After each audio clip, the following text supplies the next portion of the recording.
আমিরে জামাত ডক্টর শফিকুর রহমান আজকে বক্তব্য দিতে গিয়ে উনি বলতেছেন, আমি এই সংসদে 4 দিনের শিশু। কয় দিনের? মানে এমন ভাবে বক্তব্য উপস্থাপন করতেছেন, খুব ভালো লাগতেছে। তো আমাদের যেটা প্রাপ্তি, যেটা আশা, সে আশা যেন আমাদের প্রিয় নেতাদের মাধ্যমে এদেশের মানুষ যা আশা আকাঙ্ক্ষা করে তাদের নেতাদেরকে নির্বাচিত করে সংসদে পাঠিয়েছেন, আমরা যেন সেখান থেকে ভালো কিছু পাই। কথা বলেন ঠিক কিনা? আশ্চর্যের বিষয়ে 2-4টা ঘটতেছে।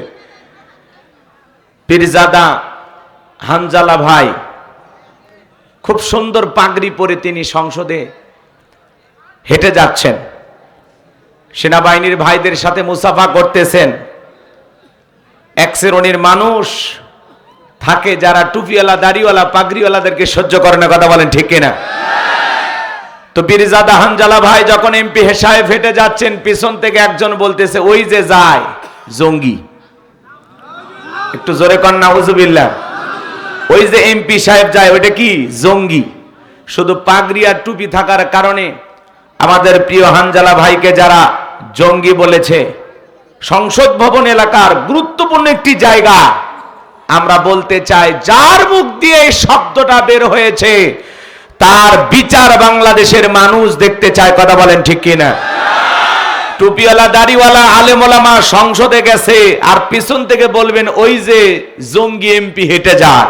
এই কথা যেই মুখ দিয়ে বের হয়েছে সেই মুখটা জাতির মানুষ দেখতে চায়। ওটা কোনো সাংবাদিকের মুখ না, সেনাবাহিনীর মুখ না, বহিরাগত কোনো ব্যক্তি, জাতির মানুষ দেখতে চায়। কথা বলেন ঠিক কিনা? টুপি, দাড়ি, টুপি থাকলেই জঙ্গি মনে হয়। জঙ্গির নাটক 16 বছর অনেক হয়েছে। জঙ্গি জঙ্গি নাটকের দিন শেষ। কথা বলেন ঠিক কিনা? রাজাকার রাজাকার ট্যাগ লাগানোর দিন শেষ। এখন ইসলাম আমাদের বাংলাদেশ। কথা বলেন ঠিক কিনা? বিদায় আমাদেরকে মিথ্যা মামলা হামলার ট্যাগ দিকে কোনো লাভ হবে না। কথা বলেন ঠিক কিনা? আমরা মুসলমান, আমরা বীরের জাতি, আমরা কাপুরুষের জাতি নয়। কথা বলেন ঠিক কিনা? যারা এই সমস্ত ট্যাগ লাগায়, জঙ্গির ট্যাগ লাগায় আমাদের এমপি মহোদয়কে যিনি অপমান করেছেন, সেই ব্যক্তির চেহারা জাতির সামনে উন্মোচন করতে হবে এবং তাকে দৃষ্টান্তমূলক শাস্তি দিতে হবে। কথা বলেন ঠিক কিনা?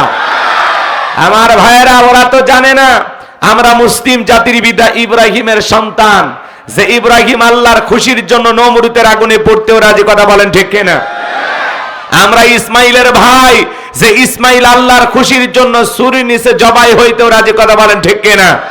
বিদায় আমাদেরকে মিথ্যা ট্যাগ লাগাইয়া উল্টা পাল্টা কথা বলে আমাদের দিকে বাঁকা চোখে রক্ত চক্ষু তাকাইয়া আমাদের কেউ কোনো ক্ষতি করতে পারবে না। কথা বলেন ঠিক কিনা? মনে রাখবেন, ইসলাম আলারা কখনো কোনো বাতিলের সাথে আপোষ করবে না। কথা বলেন ঠিক কিনা? মনে রাখবেন, আপনার জন্য কেউ জায়গা ছেড়ে দেবে না, নিজের জায়গা নিজেকে তৈরি করে নেওয়া লাগবে। কথা বলেন ঠিক কিনা? এই পৃথিবীর জমিনে অসংখ্য নবী রাসূলের দাওয়াতি কাজ করেছেন, তাদের দাওয়াতি কাজেও কাফের বেঈমানরা বাধার প্রাচীর তৈরি করে দিয়েছিলেন। এরপরে আল্লাহর পয়গম্বরেরা শত বাধার প্রাচীরকে ভেঙে আল্লাহর জমিন, আল্লাহর পথে মানুষকে দাওয়াত দিয়েছেন। কথা বলেন ঠিক কিনা? আপনার আমার প্রিয় নবী কালিমার দাওয়াত দিতে গিয়ে কর্ণের প্রচার করতে গিয়ে মার খেয়েছেন, রক্ত ঝরেছেন, দান মোবারক শহীদ হয়ে গেছেন। সাহাবায়ে কিরাম দ্বীনকে প্রতিষ্ঠিত করতে গিয়ে মার খেয়েছেন, রক্ত ঝরেছেন, জীবন দিয়েছেন।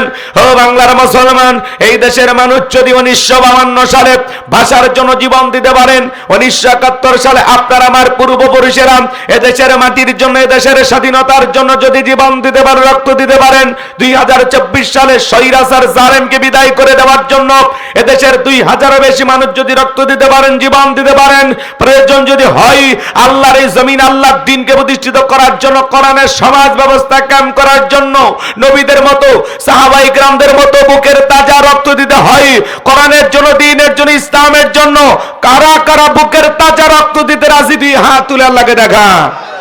লিল্লাহি তাকবীর, লিল্লাহি তাকবীর। আল কোরআনের আলো, আল হাদিসের আলো, দুনিয়ার মুসলিম, সারা বিশ্বের মুসলিম। আমার নেতা তোমার নেতা, আমার নেতা তোমার নেতা। লিল্লাহি তাকবীর। টান টান করে তোলেন, হাত টান টান করে তুলে রাখেন। আমি কি হাত নামাইতে বলেছি? ওই যে মাঝে মাঝে হাত বেঁকা দেখা যায়, দুই হাত সোজা করার শক্তি নেই। আপনি পুরুষ মানুষ, দুধ ডিম ভিটামিন ক্যালসিয়াম